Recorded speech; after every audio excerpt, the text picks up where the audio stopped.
वो रात जिसने इतिहास बदल दिया। कोनोहा की एक अंधेरी रात, Sakumo Hatake, white fang of the leaf, अपने कमरे में अकेले बैठे थे। उनके कानों में पूरे गांव के ताने गूंज रहे थे, क्योंकि उन्होंने एक मिशन छोड़कर अपने साथियों की जान बचाई थी। मूल कहानी में उन्होंने उस रात अपनी जान ले ली थी, लेकिन यहाँ कहानी बदलती है। नन्हे काकाशी ने कमरे में प्रवेश किया और अपने पिता का हाथ थाम लिया। सकुमो ने अपने बेटे की आंखों में देखा और फैसला किया कि वे समाज के डर से अपने बेटे को अकेला नहीं छोड़ेंगे। उन्होंने अपनी तलवार उठाई और कसम खाई कि वे दुनिया को साबित करेंगे कि साथियों की जान बचाना कोई पाप नहीं है। अध्याय 2, काकाशी का सुनहरा बचपन। सकुमो के जीवित रहने से काकाशी का पूरा व्यक्तित्व बदल गया। वो उस नियमों के गुलाम लड़के में नहीं बदला जिसे हमने देखा था। सकुमो ने काकाशी को प्रतिदिन अभ्यास कराया, ट्रेनिंग। जहां काकाशी पहले केवल चिदोरी पर निर्भर था, अब वो अपने पिता की तरह सफेद चक्र तलवार चलाने में उस्ताद हो गया। बाप बेटे की जोड़ी जब अभ्यास करती तो उनकी तलवारों की सफेद चमक पूरे मैदान को रोशन कर देती। मिनातो की टीम। काकाशी जब टीम मिनातो में शामिल हुआ तो वो ओबितो से नफरत नहीं करता था। वो ओबितो के साथ हंसता था और रेन का सम्मान करता था। सकुमो अक्सर टीम मिनातो को रात के खाने पर बुलाते और उन्हें टीम वर्क का असली मतलब समझाते। अध्याय 3, कानाबी ब्रिज का महान युद्ध। तीसरे महान निंजा युद्ध के दौरान कानाबी ब्रिज मिशन पर टीम मिनातो निकली।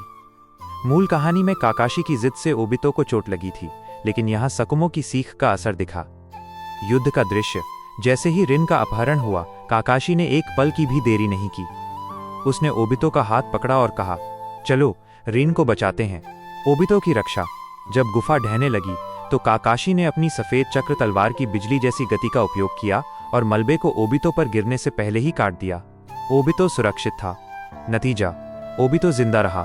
उसने काकाशी को अपनी आंख शारिंगन नहीं दी।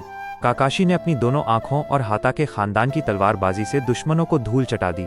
वे तीनों नायक बनकर कोनोहा लौटे। अध्याय 4, मादारा का विनाश और कुशिना का बचाव।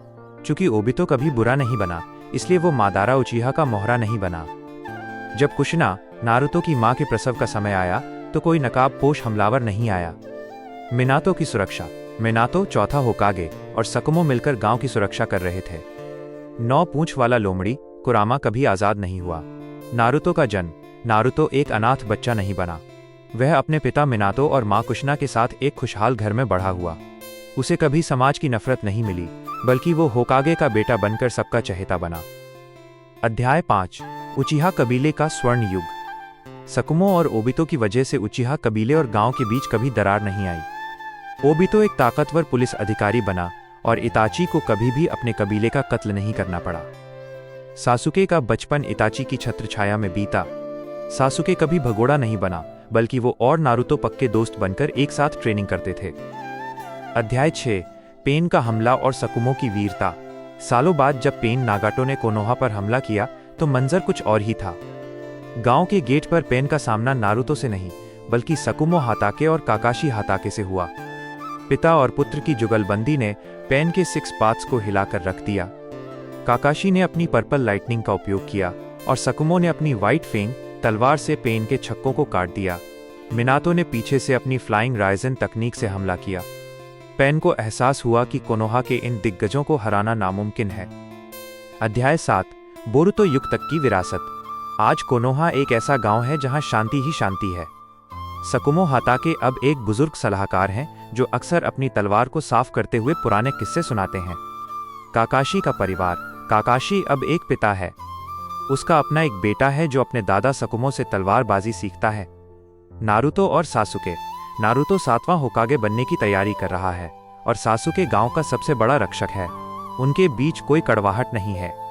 बोरुतो की ट्रेनिंग। बोरुतो जब ट्रेनिंग करता है तो उसे Sakumo, white fang of the leaf से वो प्राचीन तकनीकें सीखने को मिलती हैं जो मूल इतिहास में खो गई थीं। निष्कर्ष, व्हाइट फेंग की एक मुस्कान का असर। सकुमो का उस रात जीवित रहने का फैसला केवल एक इंसान की जान बचाना नहीं था, बल्कि वो पूरे निंजा जगत की किस्मत बदलना था। काकाशी को एक पिता मिला, ओबितो को एक जीवन मिला, नारुतो को माता पिता मिले और पूरी दुनिया को white fang of the leaf की वो चमक मिली जो कभी फीकी नहीं पड़ी। अगर आप व्हाट इफ की और भी कहानियां सुनना चाहते हैं तो चैनल को सब्सक्राइब करें। मिलते हैं अगली वीडियो में। दत्ते बाय।